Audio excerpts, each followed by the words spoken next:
እኔ ያልገባኝ ነገር አርሲ ውስጥ እንደ በጎች የሚታረዱ ኦርቶዶክሳውያን ማለት የትኛው አሸባሪ መጥቶ ነው እነሱን እየገደለ ያለው? አልሸባብ ከሶማሊያ መጥቶ ነው አርሲ ውስጥ ገብቶ እየገደላቸው ያለው? ወይም ቦኮ ሐራም ከናይጄሪያ መጥቶ ነው እነሱን እዛ እየገደላቸው ያለው?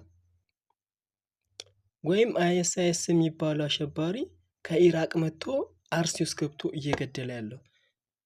እኔ ይሄ ጥያቄ እዛ አካባቢ ያ ከዞን ጀምሮ እስከ ወረዳ ድረስ ለሚያስተዳድሩት አካል ነው። ምክንያቱም ስለሚያውቁት ነው ይሄን ነገር በጣም ጠንቅቀው ያውቃሉ። ኦርቶዶክሳውያን አልሞቱም ይሄ ነገር አልተደረገም ብሎ ሲከራከር የነበረው ይሄ ከጀርባ የምታዩት የአርሲ ዞን ዋና አስተዳደር ነው።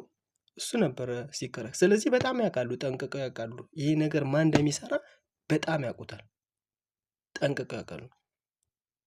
እንዴ የ7 ዓመት ልጅ አሁን እንደውም ሪፈር ተጽፎ ወላይታ ሶዶ የሄደው ህፃኑ ልጅ እግሩ ተቆርጧል።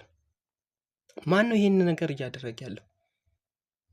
ከቀበሌ እስከ ወረዳ ታውቃላችሁ ይሄን ነገር? ነገም ሊሞት ይችላል፣ እኔ አላውቅም። ግን እናንተ የሰው ደም እየጠጣችሁ በሰው ደም ራሳችሁን እያወፈራችሁ በህፃናት ደም የምትቀልዱ የመንግስት ባለስልጣናት እናንተም ልጆች አላችሁ። በእርግጥ ልጆች አላችሁ ብዬ አስባለሁ። ነገ ምን እንደሚደርስባቸው አታውቁም።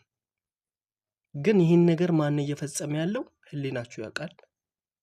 ይህን ነገር ማን ነው እየሰራ ያለው? ህሊናችሁ በደንብ ጠንቅቆ ያውቃል። ስለዚህ ያቺ ቀን ስትመጣ ግን ያቺ ቀን ለእናንተ እሳት ልትሆን ትችላለች። ያቺ ፍርድ ቀን ስትመጣ እሳት ትሆንባችኋል። ታውቃላችሁ ማን እንደሚሰራ። 2 ዓመት ኦርቶዶክሳውያን ተለይቶ ሲገደሉ፣ ኦርቶዶክሳውያን ተመርጠው እዛ ሲገደሉ ይሄን ያህል ጠፍቷችሁ እኮ አይደለም፣ በደንብ ነው የምታውቁት።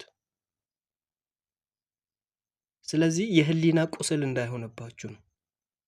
የህሊና ቁስል ለነገሩ እናንተ የሆነ ነገር ማለት ጸጸት ነገር ስታውቁ እኮ ነው የህሊና ቁስል ሊፈጥርባችሁ የሚችል። እናንተ ጸጸት የሚባል ነገር እንዴት ይፈጥር አየለባችሁ መሰለኝ። ቢኖርባችሁማ ሕፃን ልጅ ሲገደል እኮ አልሞተም ብላችሁ መግለጫ አታውጡም ነበር።